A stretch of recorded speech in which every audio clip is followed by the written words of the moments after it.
Car parking में आती थी तो उसके साथ धूल का गुबार भी आता था जो स्टोर में घुसकर डिब्बों पर जम जाता था। इसलिए हम लोगों की नौकरी तभी तक चलती जब तक कि एयर कंडीशनिंग नहीं हो जाती। 3 हफ्तों तक माइक और मैं मिसेज मार्टिन के पास जाकर 3 घंटे तक काम करते रहे। दोपहर तक हमारा काम खत्म हो जाता था और वे हम में से हर एक के हाथ में 3 छोटे सिक्के डाल देती थी। उस समय 50 के दशक में 9 साल की उम्र में भी 30 सेंट कमाने में कोई खास खुशी नहीं होती थी। तब कॉमिक्स की कीमत 10 सेंट हुआ करती थी, इसलिए मैं अपनी कमाई को कॉमिक्स पर खर्च कर देता था और घर लौट आता था। चौथे हफ्ते के बुधवार तक मैंने काम छोड़ने का मन बना लिया था। मैं सिर्फ इसलिए काम करने के लिए तैयार हुआ था क्योंकि मैं माइक के डैडी से पैसा कमाना सीखना चाहता था। इसलिए मैं 10 सेंट प्रति घंटे की गुलामी कर रहा था। और सबसे बड़ी बात तो यह थी कि उस पहले शनिवार के बाद से मैंने माइक के डैडी को देखा तक नहीं था। मैं काम छोड़ रहा हूँ, मैंने लंच के समय माइक से कहा। स्कूल लंच बड़ा निराशाजनक था। स्कूल भी उबाऊ था और अब तो मेरे पास शनिवार भी नहीं थे जिसका मैं इंतजार कर सकूं। परंतु 30 सेंट के कारण मुझे धक्का पहुंचा था। इस बार माइक मुस्कुराया। तुम किस बात पर हंस रहे हो? मैंने गुस्से और कुंठा से पूछा। डैडी ने कहा था कि ऐसा ही होगा। उन्होंने कहा था कि जब तुम काम छोड़ने का फैसला कर लो तब वे तुमसे मिलना चाहेंगे। क्या? मैंने आवेश में पूछा। क्या वे मेरे उकता जाने का इंतजार कर रहे थे? कुछ, माइक ने कहा। मेरे डैडी जरा अलग किस्म के हैं। उनका सिखाने का तरीका तुम्हारे डैडी के पढ़ाने के तरीके से बिल्कुल अलग है। तुम्हारे मम्मी डैडी बहुत बातें करते हैं, दूसरी तरफ मेरे डैडी बहुत कम बोलते हैं। तुम सिर्फ इस शनिवार तक इंतजार कर लो, मैं उन्हें बता दूंगा कि तुमने काम छोड़ने का फैसला कर लिया है। इसका मतलब यह है कि मेरे साथ नाटक खेला गया है? नहीं, ऐसा नहीं हुआ है, पर शायद हो सकता है। मेरे डैडी शनिवार को इसके बारे में समझाएंगे। शनिवार को लाइन में लगकर इंतजार करते हुए मैं उनका सामना करने के लिए तैयार था। यहाँ तक कि मेरे असली डैडी भी उनसे नाराज थे। मेरे असली डैडी, जिन्हें मैं गरीब डैडी कहता हूँ, यह मानते थे कि मेरे अमीर डैडी बाल श्रम कानूनों का उल्लंघन कर रहे थे और इस पूरे मामले की जांच होनी चाहिए। मेरे पढ़े लिखे गरीब डैडी ने मुझसे यह कहा कि मैं सही तनख्वाह मांगू, कम से कम 25 सेंट प्रति घंटा। मेरे गरीब डैडी ने मुझसे कहा कि अगर मेरी तनख्वाह नहीं बढ़ती है तो मुझे तत्काल नौकरी छोड़ देनी चाहिए, और वैसे भी तुम्हें उस घटिया काम की कोई जरूरत नहीं है, मेरे गरीब डैडी ने झल्ला कर कहा। शनिवार को सुबह 8 बजे मैं एक बार फिर माइक के घर में उसी पुराने दरवाजे के अंदर घुस रहा था। कुर्सी पर बैठो और लाइन में इंतजार करो, माइक के डैडी ने मेरे घुसते ही कहा। फिर वे अंदर जाकर अपने छोटे से ऑफिस में बैठ गए जो बेडरूम के पास था। मैंने कमरे के चारों तरफ देखा परंतु मुझे माइक नहीं दिखा। अजीब सा महसूस करते हुए मैं उन्हीं दोनों महिलाओं के बगल में बैठ गया जो मुझे 4 हफ्ते पहले वहीं मिली थी। वे मुस्कुराए और सोफे पर थोड़ी सी खिसक गई ताकि मैं भी बैठ सकूं। 45 मिनट गुजर गए थे और मैं उबल रहा था। दोनों महिलाएं उनसे मिलकर तकरीबन 30 मिनट पहले वहां से जा चुकी थी। एक बूढ़ा सा आदमी वहां 20 मिनट तक बैठा रहा और फिर वह भी निकलकर चला गया।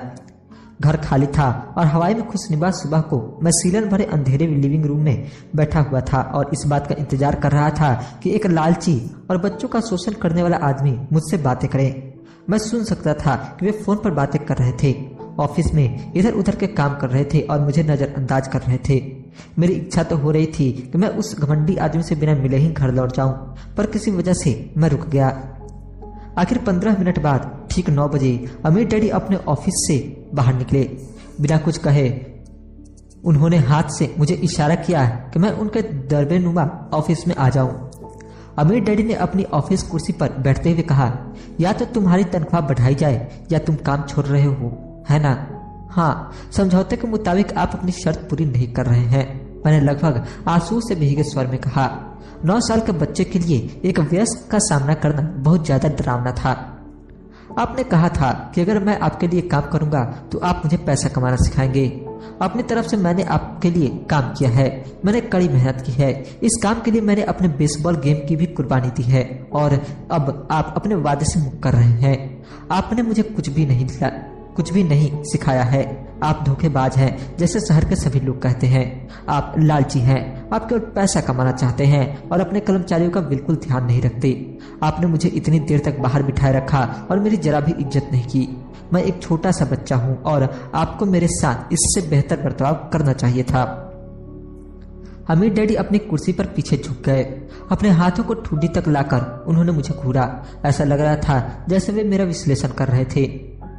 बुरा नहीं है, उन्होंने कहा। 1 महीने से भी कम समय में तुम वही भाषा बोल रहे हो जो मेरे ज्यादातर कर्मचारी बोलते हैं। क्या? मैंने पूछा। मैं समझ नहीं पा रहा था कि वे क्या कह रहे थे और इसलिए मैंने अपना दुखड़ा रोना चालू रखा।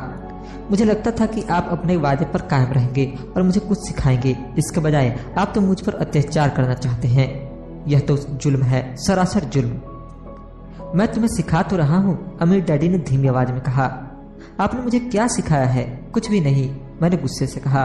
एक बार मैं चंद सिक्कों में काम करने के लिए तैयार हो गया, उसके बाद तो आपने मुझसे बात तक नहीं की। 10 सेंट प्रति घंटे। मैं आपकी शिकायत सरकार से करूंगा। हमारे देश में भी बाल श्रम कानून है। आप तो जानते ही हैं कि मेरे डैडी सरकार के लिए काम करते हैं। शाबाश, अमीर डैडी ने कहा। अब तुम उन ज्यादातर लोगों की भाषा बोल रहे हो जो कभी मेरे लिए काम करते थे। वे लोग जिन्हें या तो मैंने नौकरी से निकाल दिया है या जिन्होंने खुद मेरी नौकरी छोड़ दी है। तो इस बारे में आपका क्या कहना है? मैंने पूछा और मुझे यह लग रहा था कि कम उम्र के बावजूद मैं बहादुरी से बातें कर रहा था। आपने मुझसे झूठ बोला। मैंने आपके लिए काम किया और आपने अपना वादा पूरा नहीं किया। आपने मुझे कुछ भी नहीं सिखाया।